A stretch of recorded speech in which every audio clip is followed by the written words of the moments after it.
Good Yeah. afternoon, everyone. Good afternoon, sir.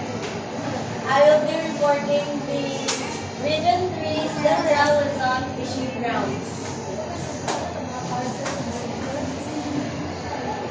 So, the Region 3 or Central Luzon is located centrally in the large island of Luzon. It is the large contiguous flat area that has a total land area of more than 22,015 square kilometers. It is composed of 7 provinces, namely the Aurora, Bataan, Bulacan, Nueva Ecija, Zambales, Pampanga, and Tarlac. Pero sa tinuod lang, originally, ang Central Luzon, unong na na siya ka provinces. Kanya, ang Aurora Manggod, kay na tipo naman siya sa, pero ang square sa, no, yan na. Kanya, dito sila, pwede sila rumba. Malayo. Sa Aurora mo, kaya apil na lang sa Region 3 ang Aurora. So the Central Luzon's climate is characterized by 2 main seasons. A dry season from November to April and a wet season from May to October, and marked by high temperatures and humidity and frequent rainfalls and typhoons. So ang mga high-risk na provinces kay katong dito sa Aurora, Zambales, ug Bataan kay wag sila atubang sila sa open sea. Okay sila high-risk. So ang coastal provinces and features, first is Zambales, because it faces the South China Sea, and the Bataan is this peninsula borders the large natural harbor of Manila Bay, and the Aurora, which is located in the eastern part of the region. The Aurora's coastline faces the Philippine Sea. So ang dito nadapit nga ocean mo to is the Philippine Sea.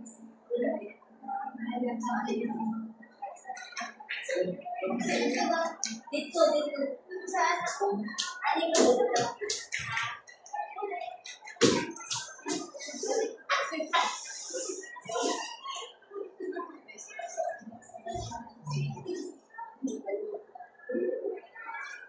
So the major fishing grounds in Central Luzon first is the Manila Bay, a significant area for municipal fishing within the Region 3. Next, Manila Bay is located the Ayan. Ang West Philippine Sea, a major fishing ground for commercial fishing activities in the region. So that is the Baler Bay, which is another key marine fishing area in the province of Aurora. Baler Bay. Lapit sa Aurora.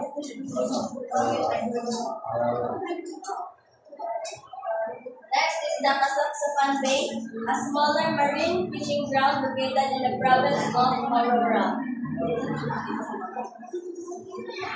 Next is the Dilasag Bay, also known as the Pacific Ocean fishing area in Aurora. So, ang Anisya na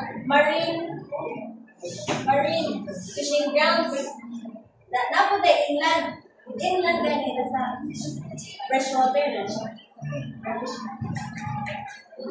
So, inland fishing grounds, first is the Candaba Swamp. It is the largest swamplands in the country that is located in Pampanga, which is a significant inland fishing location. Next is the Pampanga River. This is the longest and largest river in the region and a vital source of inland fisheries production. Ganun itawag siya vital source of inland fisheries production kay ang kanimong Pampanga River, which is also known as Pampanga Delta, man ang large portion sa fisheries production sa Pilipinas ay Dito sa region, dito sa Metro Manila.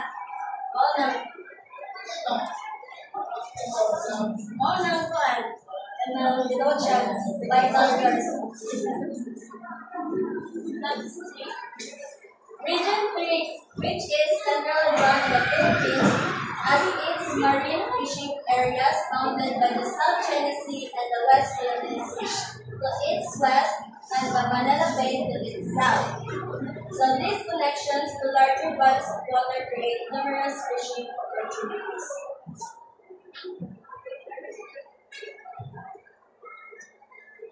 So the target species and the fisheries production.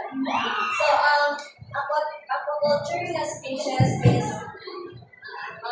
pamagida tilapia mo ni siya kanang wala bitaw ang kasagaran na i-culture na mga culture na i-culture na species. Tilapia, milkfish, shrimp, mussels, and oysters. So, ang wild caught, ang commercial or the wild caught fish and invertebrates kay tilapia, mudfish, Asia, fish, climbing perch, of shrimp.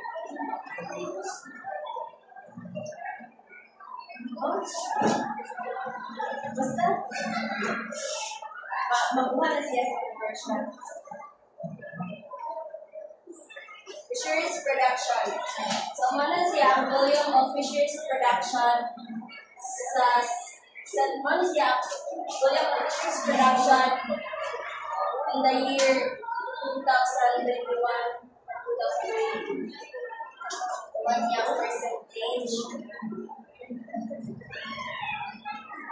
Then, ang pinadaklan is commercial.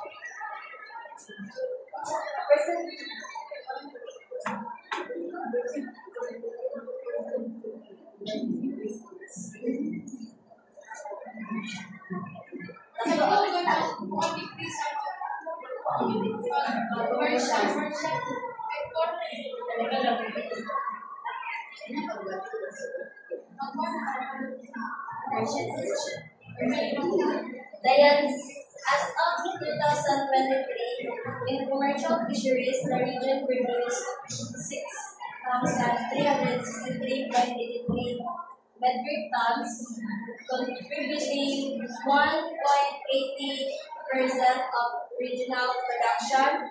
In municipal fisheries, contributed 48,392.54 metric tons, or 13.65%, while aquaculture dominated with 299,649.39 metric tons, or 84.55%.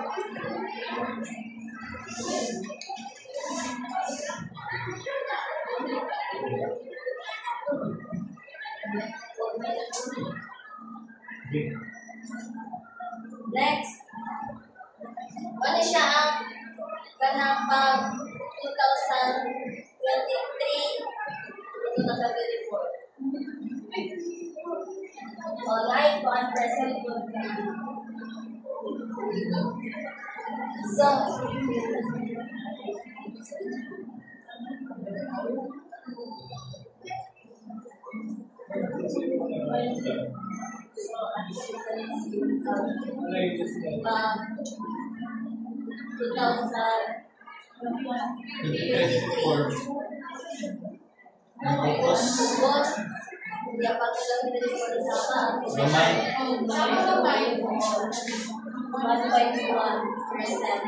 That's the municipal is isa siya bag 2023 ay August about 2024 which is 8.9 na about 2024.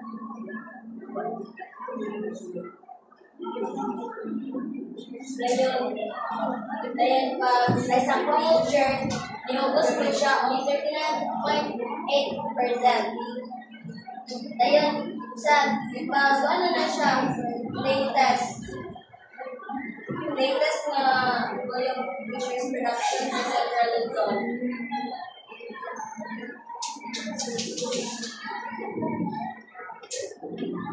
So, fishing methods used. So, the commonly used fishing methods and gears are netting or the gillnets, lines, and traps. Second is the spear fishing. Third is hook and line trapping and hand gathering or cleaning. So the aquaculture systems, a growing source of food production in Central Luzon with fish ponds, cages, and pens, particularly around Manila Bay.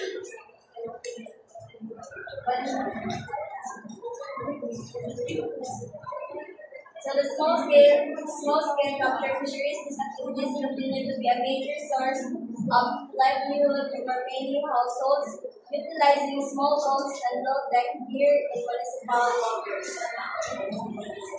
Industrialization.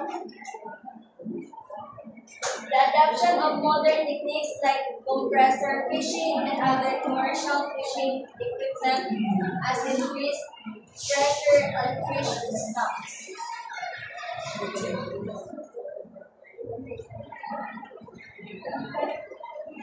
So the economic importance. So the key landing sites or fish ports are major fish landing centers are those Ahukay and Bataan, San Pascual, Abuna in Bulacan, Zabara, Kamachili in Masinloc in Zambales. Obviously, major fish landing centers. So the minor fish landing centers, the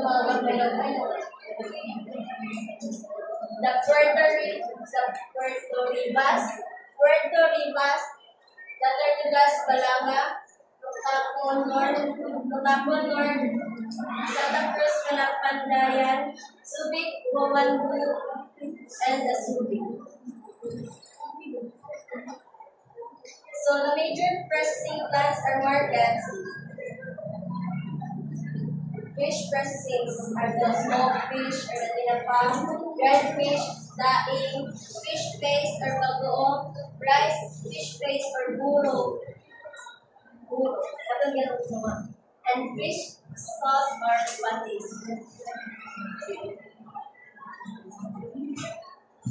Local and export products. So, ano siya? Masagalan ka? Export. Tilapia, bangus, mangrove crab, shrimp, prawns, mussels, and oysters.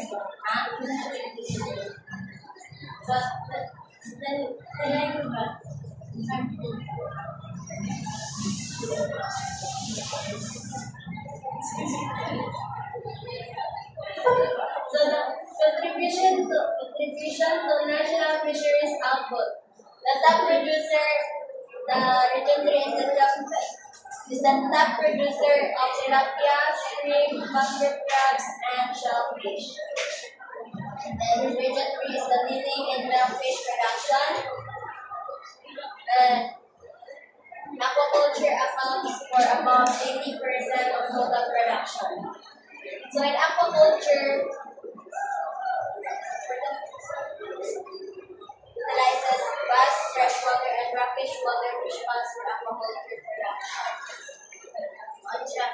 Pampanga Delta in the Philippines is a major brackish water aquaculture site known for its extensive polyculture systems of tiger prawn, mud crab, milkfish, and tilapia. This region, which is located at an estuary opening compared to Manila Bay.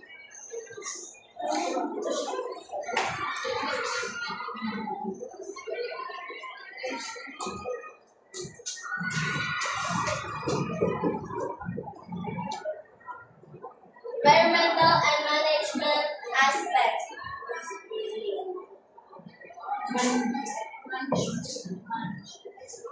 So, isa ka MPA ito sa Region 3. Pwede ka lang.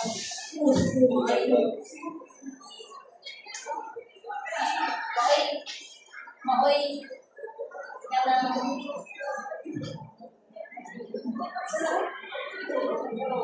Gusto na siya na MPA dito sa agency, which is the Masinloc, Uyun Bay, Protected Landscape and Seascape are the MOPLS in Zambales.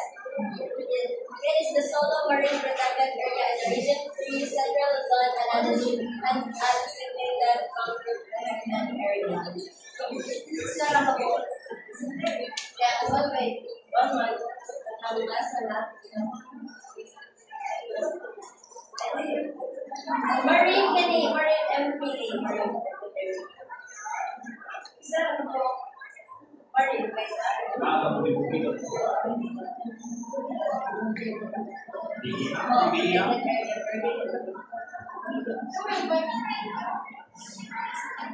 protected area, may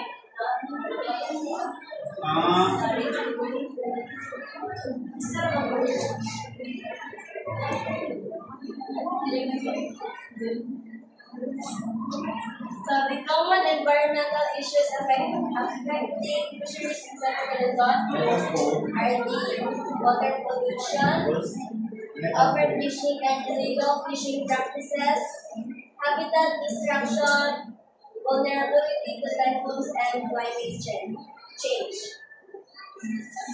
So the consequences are fish stock depletion, reduced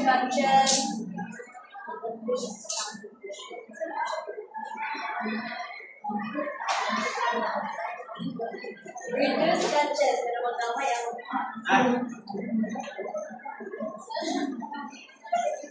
Fish kills, what is the reduced sustainability of the sector?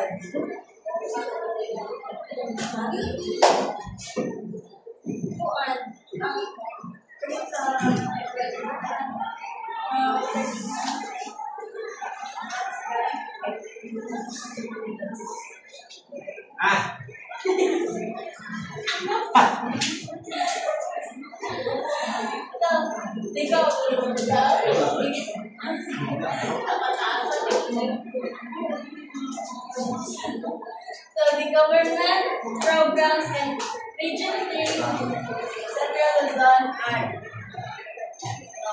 the PFAR Region 3 initiatives. Wala siya. National Shellfish Livelihood Project for Sustainable Shellfish Farming. Kana kay sa na. Sa picture. Next, gatagan sila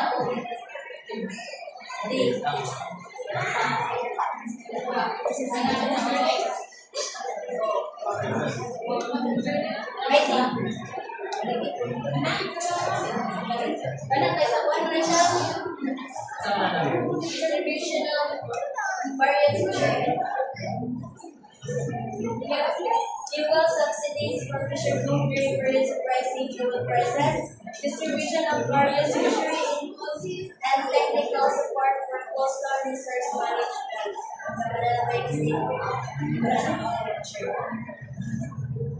So the EILG initiative is the Fisheries Compliance Audit, where the Fish Bank to assess country compliance with fisheries laws.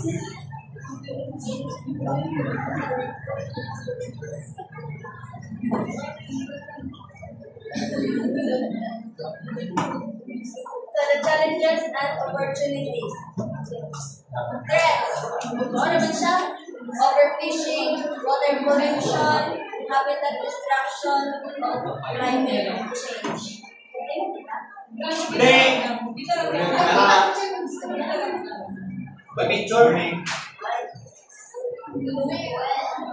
So, these provinces show high fishery production and are strong candidates for aquaculture expansion.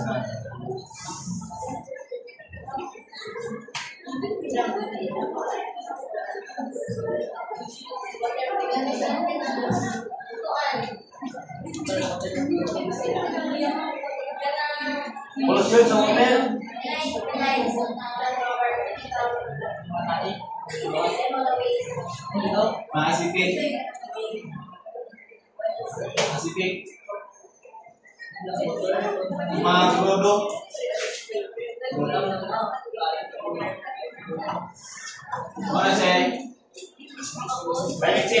Climate change. The aquaculture opportunities. So, sa inland aquaculture, expand tilapia and fish farming, contribute to regional and national fishing supply. So, in coastal aquaculture, potential for marine aquaculture in provinces like Aurora and Palace, and grow shellfish and other species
Mana live pauta na?